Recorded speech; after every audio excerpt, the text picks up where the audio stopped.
শুনে আমি আমার উপলব্ধির কথা বলতে চাই। এটি আজকের ভিডিও করার মূল উদ্দেশ্য।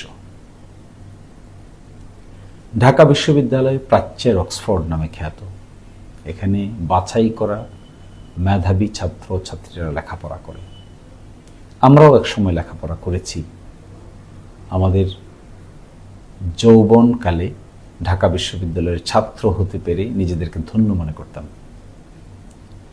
অনেক উৎফুল্ল থাকতাম, পরিচয় দিতাম যে আমি ঢাকা বিশ্ববিদ্যালয়ের ছাত্র। তারপরে সেই সময় চলে গেছে 20-25 বছর আগে।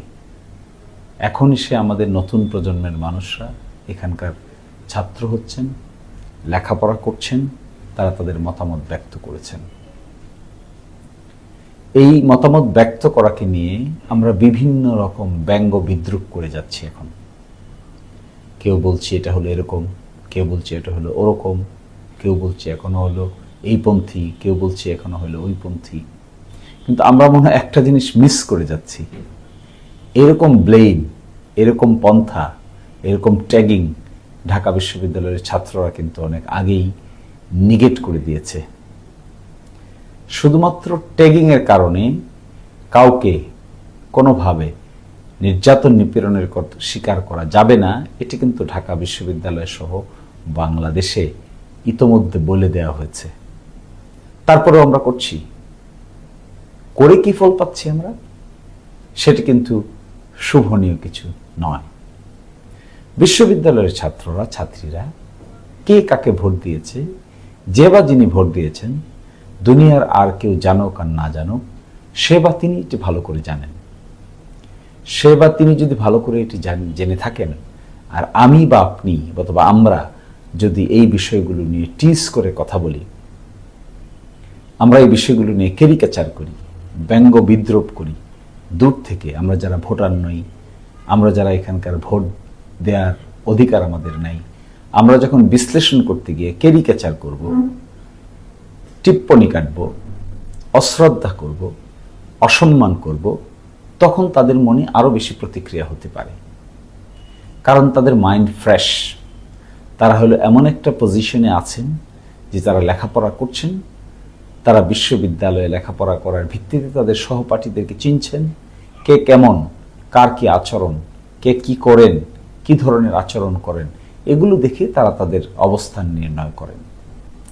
আজকে যাদেরকে তারা তাদের প্রতিনিধি হিসেবে নির্বাচিত করেছেন, ভবিষ্যতে তারা নাও করতে পারে।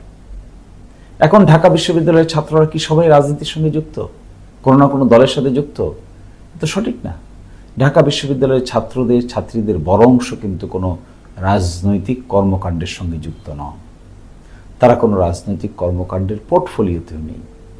আমরা এটি বুঝতে বা বলতে বা আন্ডারস্ট্যান্ডিংয়ে নিতে হয়তো ভুল করছি। আমরা মনে করছি সবকিছুকে আমরা রাজনীতির ফোকাস বা লেন্স দিয়ে দেখতে চাই। যখন বিশ্ববিদ্যালয়ের ছাত্র বা ছাত্রীদেরকে আমরা রাজনৈতিক ফোকাস বা রাজনীতির লেন্স দিয়ে দেখতে চাইব, তখন সম্ভবত আমরা একটা মিসিং লিঙ্ক এখানে দেখব। যদি আমরা বিশ্ববিদ্যালয়ের ছাত্রছাত্রীদেরকে শিবিরের ফোকাস দিয়ে দেখতে চাই, লেন্স দিয়ে দেখতে চাই, তাহলে ভুল করব। যদি বিশ্ববিদ্যালয়ের ছাত্রছাত্রীদেরকে আমরা ছাত্রদলের লেন্স দিয়ে দেখতে চাই, আমরা ভুল করব। যদি বিশ্ববিদ্যালয়ের ছাত্রছাত্রীদেরকে আমরা বৈষম্য বিরোধী আন্দোলনের ফোকাস দিয়ে দেখতে চাই, তাও ভুল করব। আমরা যদি বিশ্ববিদ্যালয়ের ছাত্রছাত্রীদেরকে বাম বা ডান বা অন্যান্য ছাত্র সংগঠনের ফোকাস দিয়ে দেখতে চাই, তাহলে ভুল করব। খুঁজে দেখুন তো, আমরা যারা এখন পেশায় জড়িত, আমাদের মধ্যে কজন ব্যক্তি সরাসরি রাজনৈতিক কর্মকাণ্ডের সঙ্গে যুক্ত ছিল, ছাত্র সংগঠনে যুক্ত ছিল? কজন মানুষ আমরা যারা হলে থাকতাম, শত শত হাজার হাজার মানুষ হলে থাকতাম, কজন ছাত্র সংগঠনগুলোর সাংগঠনিক স্ট্রাকচারের সঙ্গে জড়িত ছিল, আর কজন ছিল না? একটা রুমে কজন থাকতাম, কজনের সম্পৃক্ততা থাকতো আর কজনের সম্পৃক্ততা থাকতো না? আর সেটা দেখলে আপনি বুঝতে পারবেন, আমরা বুঝতে পারবো যে আসলে রাজনৈতিক ক্যারিকেচারে আমরা যে বা যাদেরকে লেবেল করতে চাই, এটি কিন্তু এমনও হতে পারে যে একজন ছাত্র কিংবা একজন ছাত্রীর মনে নতুন করে আমরা আঘাত দিচ্ছি। এটি কিন্তু শোভনীয় নয়। তারা তাদের মতামত ব্যক্ত করেছে, ভালো হলেও করেছে, তারা যেভাবে মনে করেছে সেভাবে করেছে, উই শুড রেসপেক্ট ইট।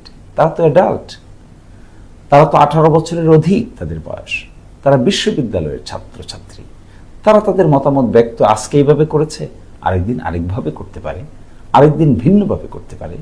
আজকে তারা যাদেরকে অ্যাকসেপ্ট করেছে, সময়ের ব্যবধানে তাদেরকে অ্যাকসেপ্ট নাও করতে পারে। কিন্তু আমরা যদি টিস করি, আমরা যদি আবার মনোজগতে আঘাত আনি, আবার যদি আমরা এগুলোকে নিয়ে তাদের উপর মেন্টাল প্রেশার ক্রিয়েট করি, আননেসেসারিলি ব্লেম করি, ট্যাগিং করি, বাজে শব্দ ব্যবহার করি, তাহলে বিশ্ববিদ্যালয়ের ছাত্রদের মনে আমরা আরেকটা ক্ষতের সৃষ্টি করব। ফলে আমি এই বিষয়টা আলোচনা করি, শেষ করে দিচ্ছি। বিশ্ববিদ্যালয়ের ছাত্ররা কিন্তু সকলেই রাজনৈতিক দলের সঙ্গে সম্পৃক্ত নন। আমার মনে হয় অল্প কিছু ছাত্র ছাড়া, একটা পোরশন অফ দ্য স্টুডেন্ট ছাড়া বাকিরা সবাই পরিবেশ পরিস্থিতি সাপেক্ষে সে বা তাদের পছন্দের প্রার্থীকে বেছে নিতে পারে, যখন ইচ্ছে তখনই নিতে পারে। ডাকসু তো 1 বছরের জন্য হয়েছে, আমরা এটাকে কেন এইভাবে অ্যাটাক করতে চাই? আমাদের তো দেখা উচিত রেসপেক্টের দৃষ্টিকোণ থেকে। আপনি যদি ইয়তদেরকে রেসপেক্ট করতে না পারেন, তাদের মতামতকে রেসপেক্ট করতে না পারেন, তাহলে তো আপনি কোনোদিন জাতির ভবিষ্যৎ খুঁজে পাবেন না। They have expressed their opinion. Their opinion may be changed. Their opinion may go against. আজকে যাদের পক্ষে দিয়েছে তাদের বিপক্ষেও দিতে পারে। They are free to decide themselves. আমরা কেন তাদেরকে টিস করতে যাব? আমরা কেন তাদেরকে ব্লেম করতে যাব? আমরা কেন তাদেরকে ট্যাগিং করতে যাব? আমরা কেন তাদেরকে টেইন্টেড করতে যাব? আমরা কেন তাদেরকে কালিমা লিপ্ত করতে যাব? বর্তমান বাংলাদেশে এগুলো কিন্তু কেউই পছন্দ করে না। সেলফ প্রেস্টিজ এবং ডিগনিটি আছে যাদের, তারা কিন্তু ব্লেম পছন্দ করে না। আপনি যতই একজন ব্যক্তিকে ব্লেম দেই, সে বা তারা এটার সঙ্গে জড়িত আছে কিনা তারা তো জানে। যদি আমরা একটা মিথ্যা ব্লেম দেই, সে বা তারা যদি জড়িত না থাকে, তাহলে কিন্তু উল্টো জিদবোধ জন্ম নেয়। আমরা কিন্তু এই সূক্ষ্ম বিষয়টি খেয়াল করতে পারি না, সাইকোলজিক্যালি ব্যাপারটি আমরা বুঝতে পারি না। একজন ব্যক্তিকে আপনি, আমার মুখ আছে, আমার মিডিয়া আছে, কিংবা আমার কোনো না কোনো কারণে শক্তি আছে, আমি ব্লেম দিয়েই গেলাম। যাকে ব্লেম দিয়ে গেলাম, এমন তো হতে পারে তাকে এই ব্লেমের মাধ্যমে ভিকটিম করা হচ্ছে। এই ভিকটিমাইজেশন কি কেউ মেনে নিতে পারে? কেউ মেনে নেয়? কখনো নিয়েছে? যেই করুক না কেন, আমি যদি আপনাকে ব্লেম করি, আপনার মধ্যেও এই প্রতিক্রিয়া হবে। আপনি যদি আমাকে ব্লেম করেন, আমার মধ্যেও এই প্রতিক্রিয়া হবে। এই যে নেচার, ইয়থের এই সেলফ প্রেস্টিজ এবং dignity sense is much more higher and sophisticated than anybody. Youth কিন্তু এরকমই, যৌবন কিন্তু এরকম। যৌবনকে এত হেলায় ফেলায় আচরণ করতে হয় না, যৌবনকে এইভাবে বিশ্লেষণ করতে হয় না। যৌবনের যে ইয়থফুল এক্সুবারেন্স আছে, এটাকে রেসপেক্ট করতে হয়। এই রেসপেক্ট করলে আপনাকে সেও রেসপেক্ট করবে। কিন্তু যদি আমরা রেসপেক্ট না করে তুচ্ছ তাচ্ছিল্যের দৃষ্টিকোণ থেকে দেখি, ব্লেম গেমের দৃষ্টিকোণ থেকে দেখি, বাজে শব্দ ব্যবহার করি, যা কমন সেন্সের বাইরে, এটা আমরা বলতে যাই, তাহলে কিন্তু ইয়থ এর যে স্পন্টেনিয়াস রিয়াকশন, এটা কিন্তু উইল গো এগেইনস্ট। এই জন্য আমি সকলকেই বলবো, we all should be respectful to the opinion of our youths. Our youths, they may go in favor of me, they may not go in favor of me. They may be in favor of me, they may not be in favor of me. They may be in favor of you, they may not be in favor of you. It may be temporary. They may now support you, at the same time, after a certain period, they may not support you. Same to me, same to us. ফলে এখানে আমরা যখন তাদেরকে stigma দিব, সেটি কিন্তু permanent হবে। Stigma কিন্তু পার্মানেন্ট হয়। স্টিগমা কিন্তু মনের মধ্যে পরিষ্কার করা যায় না। বছরের পর বছর, যুগের পর যুগ এই স্টিগমা থেকে যাবে। ফলে আমি আহ্বান জানাবো, we must be very sensible to our youth leaders, to our students who are the students of the Dhaka University. We should not blame anybody. They are adult, they can take their decision. If they do take any decision in favor of me, yes, they can also change their decision, and later they can go against me. This is what is youthful exuberance. We must show respect to them. We must show deep respect to their exuberance. যদি আমরা এটা দেখাতে না পারি তাহলে আমরা বাকপটুতা দেখাতে পারবো, বিশ্লেষণ করতে পারবো, কিন্তু আমাদের কটু কথা, তিক্ত কথা, বাজে কথা, ট্যাগিং কথা তাদের মনে আচর লেগে থাকবে। মনে রাখবেন, আমি এই কাজ করি আর আপনি এই কাজ করেন, কেউই কিন্তু ইয়তদের এই আন্ডারস্ট্যান্ডিং এর বাইরে যেতে পারবো না। So my humble request is to be respectful to our youths. They are our future generation. They will formulate and reconstruct our vision, and they will also create an environment in future so that this country can achieve its prosper and dignity in human life.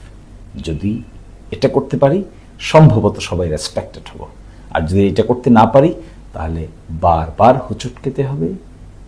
যেই আমরা এটা করি না কেন সকলকেই হুচট খেতে হবে। ভালো থাকুন, সুস্থ থাকুন।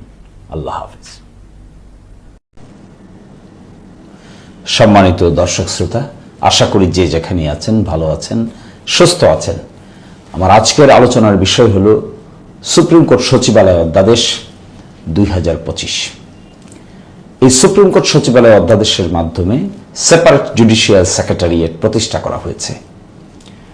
এর ব্যাকগ্রাউন্ড হলো যে বাংলাদেশের সংবিধানের অনুচ্ছেদ 116-তে বলা ছিল যে অধস্তন বিচার বিভাগের দায় দায়িত্ব সুপ্রিম কোর্টের উপর ন্যস্ত থাকবে, অর্থাৎ পদোন্নতি, ছুটি, শৃঙ্খলা, বদলি এগুলো নির্ধারিত করবেন সুপ্রিম কোর্ট। কিন্তু চতুর্থ সংশোধনীতে এসে এটি প্রেসিডেন্টের উপর ন্যস্ত করা হয়। পঞ্চম সংশোধনীতে এসে প্রেসিডেন্টের উপরই ন্যস্ত থাকে, কিন্তু তার সঙ্গে with the consultation of the supreme court শব্দটা অ্যাড করা হয়। পঞ্চদশ সংশোধনীতে এই বিধানই ঠিক রাখা হয়। এই বিষয়টি আমরা চ্যালেঞ্জ করেছিলাম সুপ্রিম কোর্টে।